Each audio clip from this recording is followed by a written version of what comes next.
तो अपन ने पहले पाठ पढ़ा था, पहला पाठ मैं और मेरा देश, तो उसके आज अपन प्रश्नोत्तर करेंगे। तो उससे पहले अपन एक बार इस पाठ को दोबारा समझ लेते हैं। अपने देश के महान संत स्वामी रामतीर्थ जी एक बार जापान घूमने जाते हैं, यानी कि अपने देश में एक बहुत बड़े संत हुए थे स्वामी रामतीर्थ जी, तो वे एक बार जापान की यात्रा पे जाते हैं।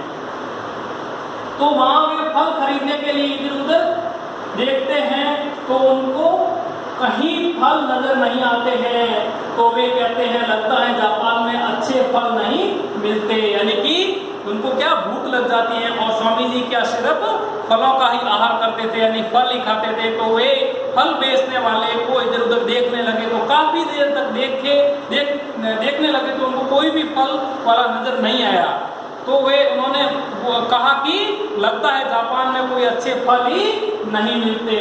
ये बात तो उन्होंने क्या बोला कि अच्छे फल शायद जापान में मिलते ही नहीं होंगे। यह बात एक जापानी युवक सुन लेता है और भागकर अच्छे फलों की टोकरी लाकर देता है।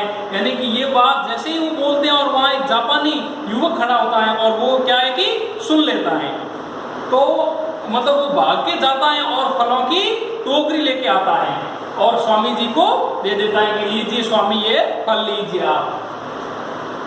जब स्वामी पैसे देते हैं तो वह पैसे की कीमत नहीं लेकर कहता है कि आप अपने देश में जाकर ये मत कहना कि जापान में अच्छे फल नहीं मिलते। यानी कि उसने कितनी अच्छी बात की। स्वामी जी जब उनको पैसे देने लगते हैं तो वो युवक क्या बोलता है कि स्वामी जी पैसे रहने दीजिए, अगर आप पैसे की कीमत ही देना चाहते हैं तो बस इतना कर दीजिए कि अपने देश में जाकर ये मत बोलना कि जापान में अच्छे फल नहीं मिलते। यानी कि उसको अपने देश के प्रति कितना प्रेम है देखो युवक को, यानी कि उसको इतना भी नहीं लगना चाहिए कि कोई दूसरा आदमी जाकर ये नहीं कहे कि मेरे देश में इतने अच्छे फल नहीं मिलते। और उसी तरह एक दूसरी कहानी भी आप सुन लीजिए। दूसरी कहानी में क्या होता है कि दूसरी कहानी एक दूसरे देश का विद्यार्थी जापान में अध्ययन करने जाता है। वो पुस्तकालय की पुस्तकों के चित्र काट कर चोरी करता है। देखो साहब, अब क्या होता है कि दूसरे देश का जापान में कोई विद्यार्थी पढ़ने आता है तो वो पुस्तकालय में लाइब्रेरी में पुस्तकें पढ़ने जाता है। वहाँ क्या करता है, वो चुपके से चोरी करके पुस्तकों के चित्र काट के ले जाता है। तो एक दिन क्या है कि उसकी चोरी पकड़ा जाती है। तो जापान सरकार उस विद्यार्थी को देश से निकाल देती है तथा उस देश के सभी विद्यार्थियों के लिए भी पुस्तकालय में प्रवेश निषेध हो जाता है। तो देखो क्या होता है, जब वो चित्र काट के चोरी करता है तो उसको तो सजा मिलती है और उसको अपने देश भी भेज दिया जाता है, उसकी पढ़ाई वहाँ पे नहीं होती है। पर जापान सरकार क्या करती है, उस देश के सारे युवकों को लाइब्रेरी में प्रवेश निषेध कर देती है, यानी कि उस देश का कोई भी विद्यार्थी अब इस लाइब्रेरी में पढ़ने नहीं आएगा। तो उसने अपने देश के लिए कितना बुरा कर दिया। देखो खुद के लिए तो किया सो किया और अपने देश का नाम भी बर्बाद कर दिया और अपने देश के विद्यार्थियों के लिए पढ़ाई होना भी उसने निषेध कर दिया। तो देखा जाए तो दोनों युवकों में कितना फर्क है। एक ने तो अपने देश का नाम रोशन कर दिया और एक ने देश के नाम को ही डुबा दिया।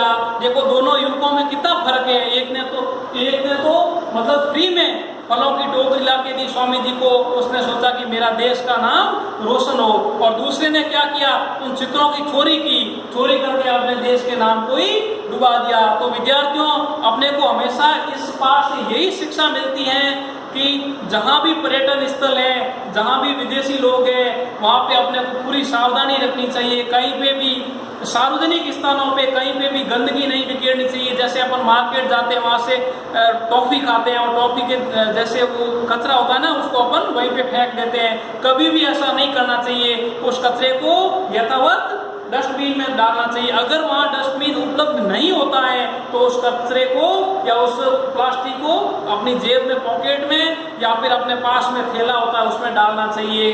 अगर अपन भी इस तरह कचरा फैलाएंगे तो अब दूसरे देश के लोग आएंगे, देखेंगे और क्या बोलेंगे, भारत में सारी गंदगी है। तो अपने को हमेशा अपने देश को स्वस्थ रखना चाहिए।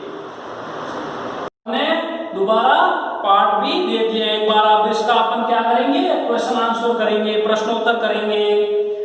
निम्नलिखित प्रश्नों के उत्तर दीजिए। यानी कि पहला प्रश्न अपना है, स्वामी जी ने युगों युवक को क्या समझा, यानी कि स्वामी जी ने क्या समझा था कि युवक जो फलों की टोकरी लेके आया था ना, उसको क्या समझा था कि ये फल बेचने वाला है या फिर बस स्टेशन पे सफाई वाला है या फिर बस ड्राइवर है, या उसको क्या समझा था। वो अपन ने अच्छी तरह से 2 बार अपन ने पाठ पढ़ा है तो आपको अच्छी तरह से समझ में भी आ गया है। तब आपको इसका उत्तर देना है। दूसरा प्रश्न है अपना, जापानी युवक ने स्वामी रामतीर्थ को क्या भेंट किया, यानी कि जापान का जो युवक था जिसने अपने देश का सम्मान बढ़ाया था, उस युवक ने स्वामी रामतीर्थ जी को क्या भेंट दी थी, ये आपको अच्छी तरह से पता है। तीसरा प्रश्न है, देखो स्वामी रामतीर्थ जी से मूल्य के रूप में युवक ने क्या लिया, यानी जब स्वामी जी ने बोला कि आप मेरे लिए फल लेके आए हो तब आप ये पैसे ले लो फलों के, तब युवक ने पैसे तो लिए नहीं, तो युवक ने स्वामी जी से क्या लिया था वो आपको इसमें लिखना है। अपने देश का सम्मान बढ़ाने के लिए उसने क्या शब्द बोले थे वो शब्द लिखने हैं इसके अंदर। चौथा प्रश्न है अपना, स्वामी जी युवक का उत्तर सुनकर क्या हो गए, यानी कि जब उसने स्वामी जी से मांगा था वचन कि आप पैसे रहने दीजिए और ये चीज मुझे दे दीजिए, तो वो युवक का स्वामी जी ने उत्तर सुना तो स्वामी जी को कैसा लगा वो चीज इसमें आपको लिखनी है। आगे अपना है 5वां प्रश्न, देश की प्रतिष्ठा को बनाए रखने के लिए हमें क्या करना चाहिए, यानी कि आपको ये अपने 2 कहानियां पढ़ी है। एक युवक ने तो अपने देश का मान बढ़ाया है और दूसरे युवक ने अपने देश का मान घटाया है, तो उन दोनों को कंपैरिजन करके उनकी बराबरी करके अपने देश की प्रतिष्ठा को कैसे बढ़ाना है उसके बारे में आपके विचार लिखने हैं। आगे देखो 6वां प्रश्न है अपना, दूसरे देश के युवक ने पुस्तक से क्या निकाल लिए, यानी कि जिसने अपने देश की प्रतिष्ठा को घटाया था, यानी कि अपने देश के युवाओं को पुस्तकालय में आने से निषेध करवा दिया था, तो उसने कौन सी गलती की थी, उसने ऐसी क्या चीज चुरा ली थी जिससे कि उसके देश की प्रतिष्ठा को हानि हुई और उसके देश के विद्यार्थियों को पुस्तकालय में आने के लिए निषेधित कर दिया गया, तो वो चीज आपको इसमें लिखनी है। अब आगे अपना 7वां प्रश्न, पुस्तकालय में किसका प्रवेश वर्जित कर दिया गया, यानी कि पुस्तकालय में कौन से देश, यानी कि 2 युवक थे अपने पास, तो दोनों युवकों में से कौन से युवक के देश के विद्यार्थियों को पुस्तकालय में आने से वर्जित कर दिया और क्यों कर दिया, वो आप उस उत्तर 6 में दोगे, यानी कि क्यों कर दिया, और 7वें में आप क्या उत्तर दोगे, यानी कि कौन सा विद्यार्थी था जिसने क्या गलती की थी कि अपने देश के विद्यार्थियों को पुस्तकालय में पढ़ने के लिए आने से निषेधित कर दिया, वर्जित कर दिया। अब आप इन सब के अच्छी तरह से उत्तर लिखोगे और कहानी को एक बार फिर से पढ़ोगे, अच्छी तरह से समझोगे और पढ़ने और समझने के बाद आपको सब ये चीजें अपने जो सीखी है ना, अच्छे विद्यार्थी की जो चीजें थी वो अपने जीवन में उतारना है। और अपन कहीं भी सार्वजनिक स्थानों पे जाते हैं वहां पे पूरी साफ सफाई का ध्यान रखना है अपने को और अपने जीवन में अच्छी बातों को उतारना है। धन्यवाद।